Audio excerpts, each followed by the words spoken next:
Then he came to Bethsaida, and they brought a blind man to him, and begged him to touch him. So he took the blind man by the hand and led him out of the town. And when he had spat on his eyes and put his hands on him, he asked him if he saw anything. And he looked up and said, I see men like trees walking. Then he put his hands on his eyes again and made him look up. And he was restored and saw everyone clearly. Then he sent him away to his house, saying, Neither go into the town, nor tell it to anyone in the town. Mark 8:22-26. In 1987, Dr. Rami Arav, an Israeli archaeologist, began excavations of the ancient city of Bethsaida. He uncovered ruins from the time of King David, when it was the capital of the kingdom of Geshur. This city was destroyed, and by the time of Jesus, it was a Jewish fishing village. Peter, Andrew, and Philip all came from Bethsaida.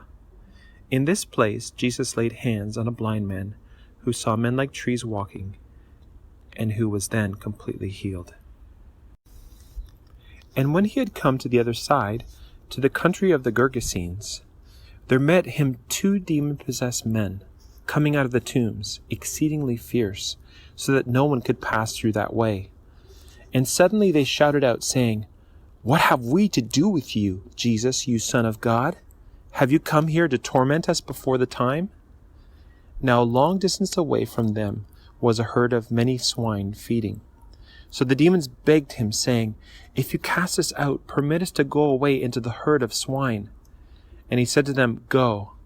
So when they had come out, they went into the herd of swine, and suddenly the entire herd of swine ran violently down the steep place into the sea, and were drowned in the water. Matthew 8:30-32. In 1970, roadworks accidentally revealed the walls of a Byzantine monastery. Further excavation by Dr. Vasilios Safaris, a Greek-born Israeli archaeologist, revealed the largest monastery in Israel, which was built to commemorate the place where Jesus cast demons out of the demon-possessed men.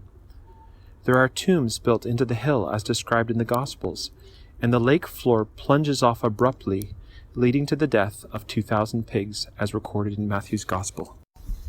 Now after 6 days, Jesus took Peter, James, and John, his brother, and led them up a high mountain by themselves. And he was transfigured before them. So his face shone like the sun, and his clothes became as white as the light. And behold, Moses and Elijah appeared to them there, talking with him. Then Peter responded and said to Jesus, Lord, it is good for us to be here. If you want to, let us make 3 tabernacles here, one for you, one for Moses, and one for Elijah. While he still spoke, behold, a bright cloud overshadowed them, and suddenly a voice came out of the cloud, saying, This is my beloved Son, in whom I am well pleased. Hear him.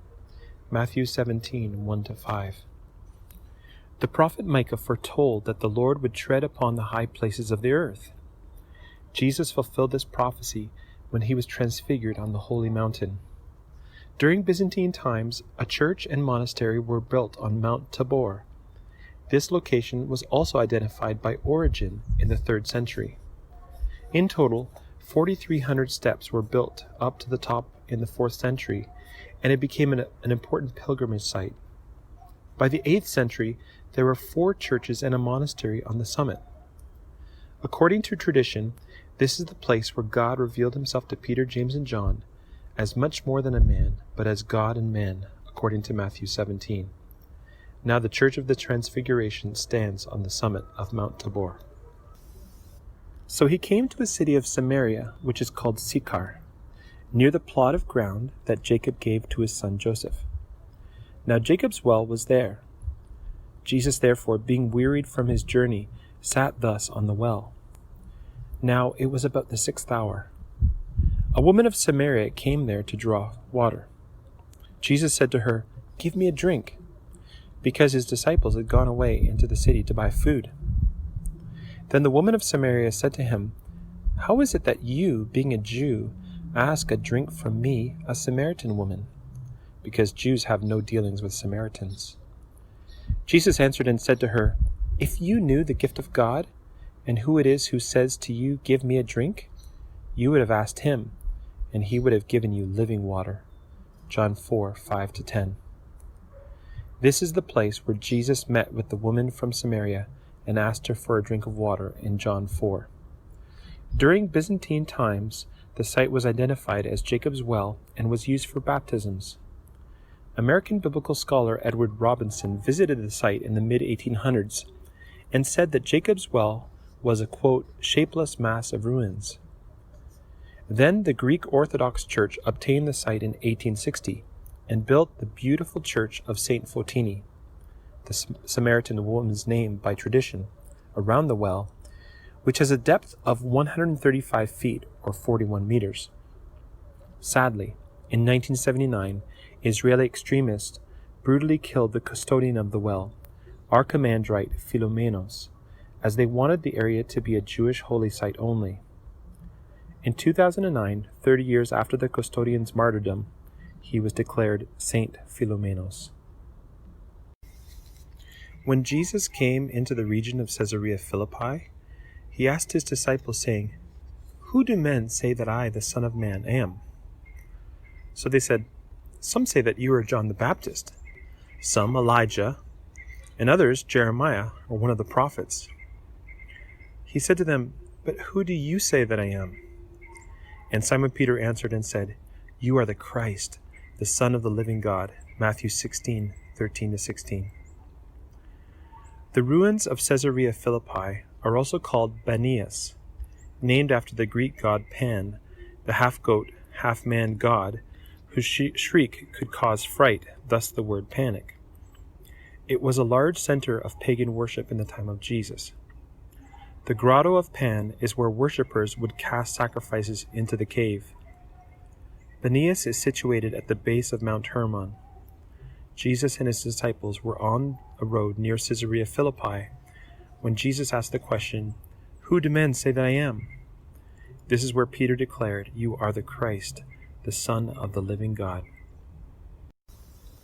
Then Jesus entered and passed through Jericho. Now behold, there was a man named Zacchaeus, who was a chief tax collector, and he was rich. And he sought to see who Jesus was, but could not because of the crowd, because he was of short stature. So he ran ahead and climbed up into a sycamore tree to see him, because he was going to pass that way. And when Jesus came to the place, he looked up and saw him, and said to him, "Zacchaeus, make haste and come down, because today I must stay at your house." So he made haste and came down, and received him joyfully. But when they saw it, they all murmured, saying, "He is gone to be a guest with a man who is a sinner." Luke 19:1-7.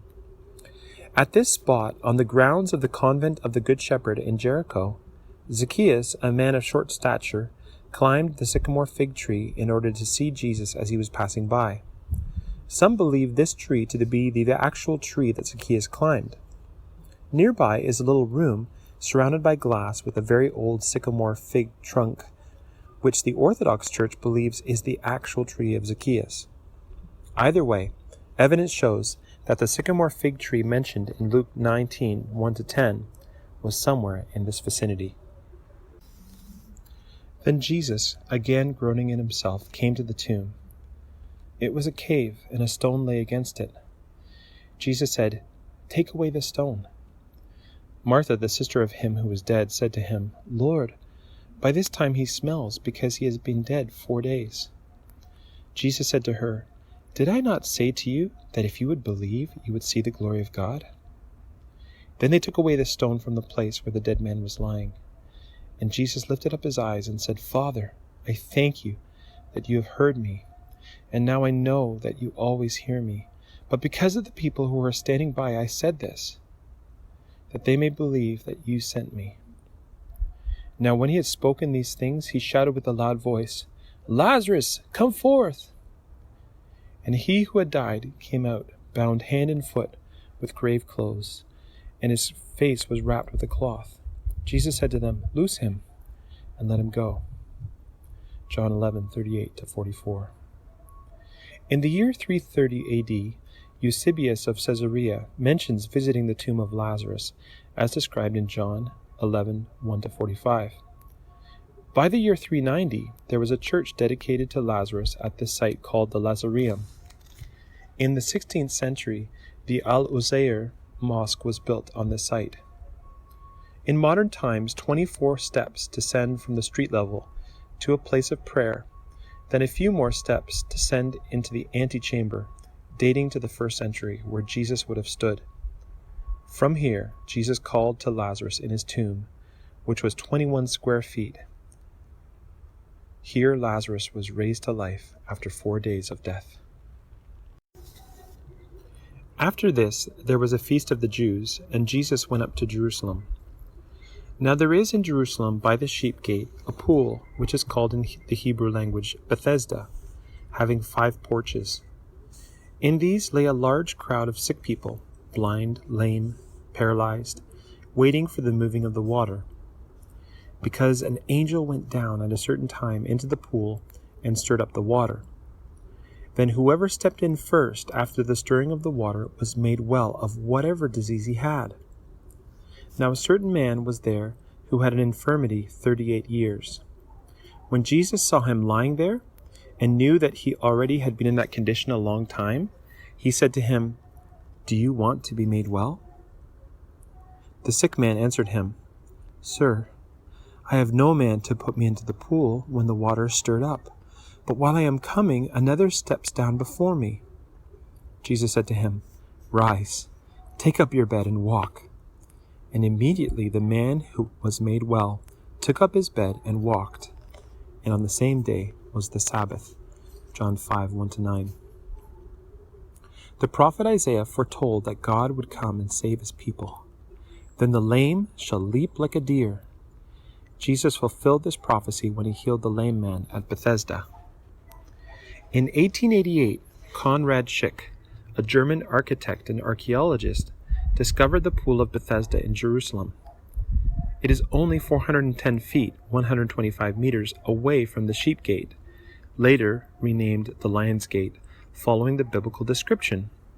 Later, in 1964, after further excavation, it was discovered that Byzantine and Crusader-era churches were built on the site to commemorate the miracle of the healing of the lame man in John 5:1-9. Now as Jesus passed by, he saw a man who was blind from his birth. And his disciples asked him, saying, "Rabbi, who sinned, this man or his parents, that he was born blind?" Jesus answered, "Neither this man nor his parents sinned, but that the works of God should be revealed in him. I must work the works of him who sent me while it is day. The night is coming when no one can work. As long as I am in the world, I am the light of the world." When he had said these things, he spat on the ground and made clay with the saliva, and he anointed the eyes of the blind man with the clay. And he said to him, "Go, wash in the pool of Siloam," which is translated sent. So he went and washed, and returned seeing. John 9:1-7. The prophet Isaiah foretold that God would come and save his people. Then the eyes of the blind would be opened. Jesus fulfilled this prophecy when he opened the eyes of the blind man. In 2004, workers who were repairing a large water pipe drainage system uncovered ancient steps. Then Dr. Ronnie Reich and Eli Shukron, both Israeli archaeologists, excavated further and discovered that this is the biblical site of the Pool of Siloam, fed by the Gihon Spring in the city of David in southern Jerusalem. Further excavation is difficult as the rest of the pool lies underneath property owned by the Greek Orthodox Church. This is the place where Jesus said to the blind man to go and wash after he put mud on the man's eyes in John 9:1-7. Or those 18 on whom the Tower of Siloam fell and killed them. Do you think that they were worse sinners than all other men who dwelt in Jerusalem? I tell you no. But unless you repent, you will all likewise perish. Luke 13:4-5. The Tower of Siloam protected the Gihon Spring, which provided the city of David with the clean spring water that ran downhill into the Pool of Siloam. Excavating in this area, Dr. Ronnie Reich and Eli Shukron uncovered massive fortification boulders dating back to 1800 BC. the Canaanite period, when the Jebusites lived in the city, well before David's conquest. It is clear that the springs of Gihon have been protected for millennia. In Luke 13, 1-9, we read how 18 people were killed when the Tower of Siloam fell on them. Ruins of the base of this tower and fallen stones are still visible. Then the Pharisees went and plotted how they might entangle him in his speech. And they sent out to him their disciples with the Herodians, saying, Teacher, we know that you are true and teach the way of God in truth, nor do you gratify anyone, because you do not regard the person of men. Tell us, therefore, what do you think? Is it lawful to pay taxes to Caesar or not? But Jesus perceived their wickedness, and said, Why do you test me, you hypocrites? Show me the tax money. So they gave out denarius to him. And he said to them, Whose image and inscription is this? And they said to him, Caesar's. Then he said to them, Therefore render to Caesar the things that are Caesar's, and to God the things that are God's. Matthew 22:15-21. Jesus was questioned in Matthew 22:15-21 about whether or not to pay taxes to Caesar. Jesus asked the Pharisees to show him the denarius.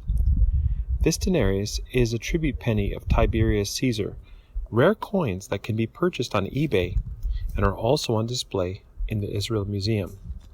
The coin was minted during the reign of the Emperor Tiberius Caesar, 14-37 AD. Then, as some spoke of the temple, how it was adorned with beautiful stones and donations, he said, As for these things which you see, the days will come in which not one stone will be left upon another that will not be thrown down. Luke 21:5-6. The prophet Malachi foretold that the Lord, the messenger of the covenant, would come suddenly to his temple and would purify the priests, the sons of Levi. Jesus came to the temple from just 8 days old to just a few days before his death at 33. There he made a whip out of cords and drove money changers from the temple and rebuked the chief priests in fulfillment of the prophecy. Herod's temple was built starting in 19 AD, and it was the center and heart of the Jewish faith.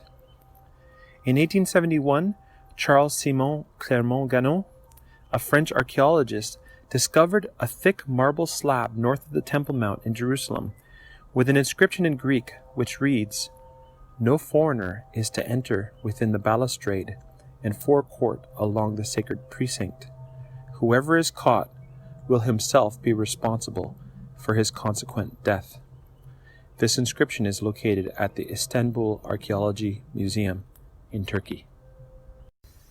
Then, as some spoke of the temple, how it was adorned with beautiful stones and donations, he said, As for these things which you see, the days will come in which not one stone will be left upon another that will not be thrown down.